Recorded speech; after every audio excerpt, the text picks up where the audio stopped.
Ramadan di indonesiadermawan.id. Bismillahirrahmanirrahim. Assalamualaikum warahmatullahi wabarakatuh. Alhamdulillah, wassalatu wassalamu ala rasulillah wa alihi wa sahbihi wa lah. Para jemaah yang dimuliakan Allah, uhibbukum jami'an fillah. Saya mencintai kalian semua karena Allah Subhanahu wa taala. Semoga Allah senantiasa pertemukan kita di dunia dalam taat dan di akhirat di surga Allah Subhanahu wa taala. Insyaallah dalam pertemuan yang singkat ini kita membahas siapakah mereka yang berhak mendapatkan zakat.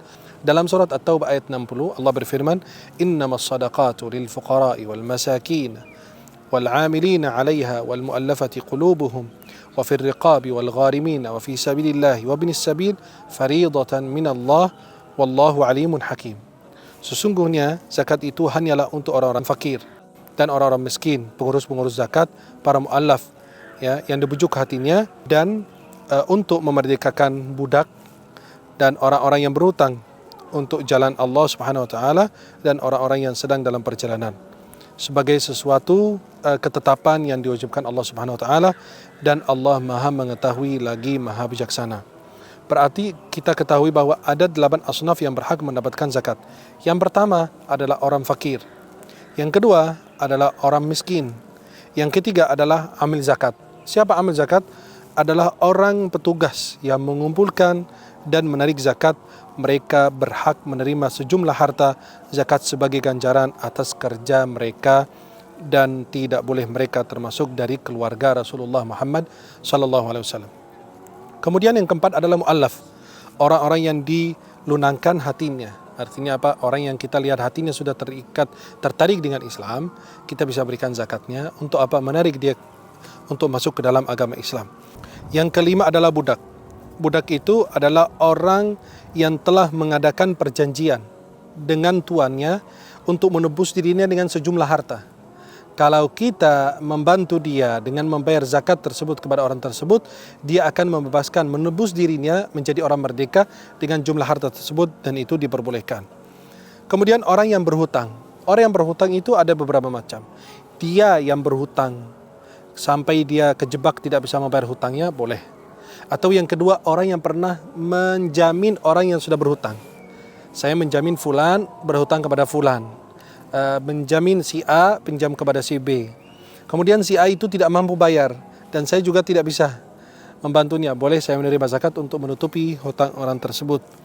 Kemudian berikutnya adalah orang-orang yang berjuang di jalan Allah Subhanahu wa taala fi sabilillah, dalam hal-hal yang menjunjungkan tinggi Islam, seperti pesantren, majelis taklim, atau para dai, atau santri, atau tempat tahfiz Quran. Ya, itu boleh diberikan dalam bab fi sabilillah sebagaimana dijelaskan oleh sebagian ulama tafsir. Yang terakhir adalah ibnus sabil.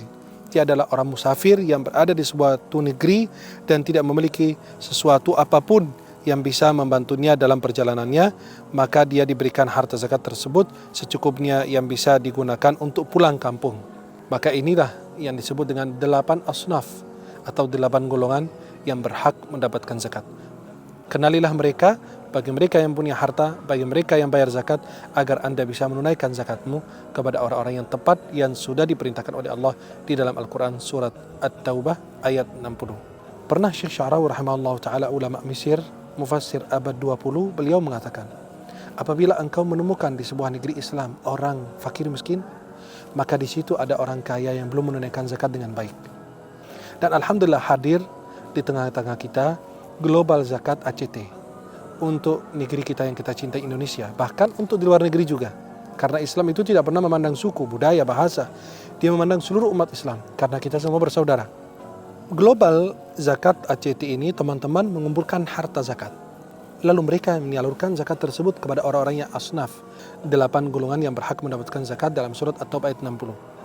Bahkan bukan kepada mereka yang fakir miskin, bahkan mereka kepada pesantren, gaji guru-guru yang mengajarkan anak-anak di pedalaman, dan mereka menyalurkan kepada tempat-tempat di Anda susah ke situ, dan mereka bisa menyalurkan di seluruh negeri Indonesia ini, bahkan di luar negeri juga, di berbagai macam negara. Kita tidak sebutkan, banyak sekali negara yang mereka salurkan. Mudah-mudahan untuk seluruh dunia, Indonesia ini bisa memegang zakat untuk seluruh dunia, untuk seluruh negara umat Islam yang mereka sangat membutuhkan uang zakat. Maka ayolah kita bergabung bersama Global Zakat ACT untuk kita bisa menyalurkan zakat, dan insya Allah teman-teman di situ amanah untuk menyalurkan zakatnya kepada tempat-tempat yang sangat membutuhkan dan yang tepat, dan benar-benar mereka mengalami kesulitan untuk mendapatkan harta, teman-teman dari ACT menyalurkan uang tersebut kepada mereka yang berhak mendapatkan zakat. Insya Allah kita semua berusaha melayani umat, dan ACT juga berusaha menjadi pelayan umat dan bisa membuat umat bahagia dan mengukir sebuah kesenyuman di wajah umat Islam dimanapun mereka berada. Sebarkan info ini kepada banyak teman agar mereka menjadi bergabung bersama ACT atau Global Zakat ACT, dan insya Allah Anda menjadi jembatan untuk kebaikan. Semoga kita senantiasa memperhatikan zakat kita dan jangan sampai kita melalaikannya. Ingat, kalau orang lalai menggunakan obat, pasti dia merasakan sakit. Bahkan dia bisa menderita penyakit yang luar biasa, bahkan sampai menyebabkan dia meninggal atau menyebabkan dia harus dioperasi. Maka segeralah bayar zakat dan kewajiban yang Allah sudah tentukan untuk kita. Mudah-mudahan Allah senantiasa meridai, merahmati kita. Saya mencintai kalian semakan Allah. Semoga dipertemukan di dunia dalam taat dan di akhirat di surga ya Allah. Subhanakallahumma bihamdika asyhadu an la ilaha illa anta astaghfiruka wa atubu ilaik. Assalamualaikum warahmatullahi wabarakatuh.